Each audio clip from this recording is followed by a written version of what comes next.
அன்புடையீர் வணக்கம். சாமானிய மக்கள் நல கட்சி திருச்சி வடக்கு மாவட்டம் சார்பாக நாற்று நடும் போராட்டம் நாள் 12/11/2025 புதன்கிழமை. நேரம் காலை 11 மணியளவில். இடம் அரங்கூர் சாலை, தொட்டியம்.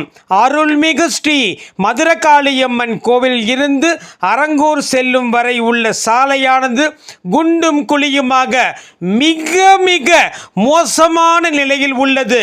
மாணவர்கள், பொதுமக்கள், வயதானவர்கள் நடந்து செல்வதற்கும், குறிப்பாக இருசக்கர வாகனங்களில் செல்வதற்கும் மிகுந்த சிரமமாக உள்ளது.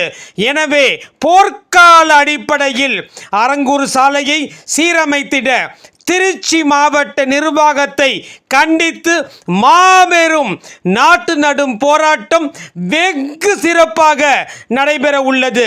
அது சமயம் பொதுமக்கள், சமூக ஆர்வலர்கள் என அனைவரும் அலை கடல் என திரண்டு வாரீர் வாரீர் என அன்புடன் அழைக்கும் சமூக போராளி அரங்கூர் மலர்மன்னன், சாமானிய மக்கள் நல கட்சி திருச்சி வடக்கு மாவட்ட செயலாளர்.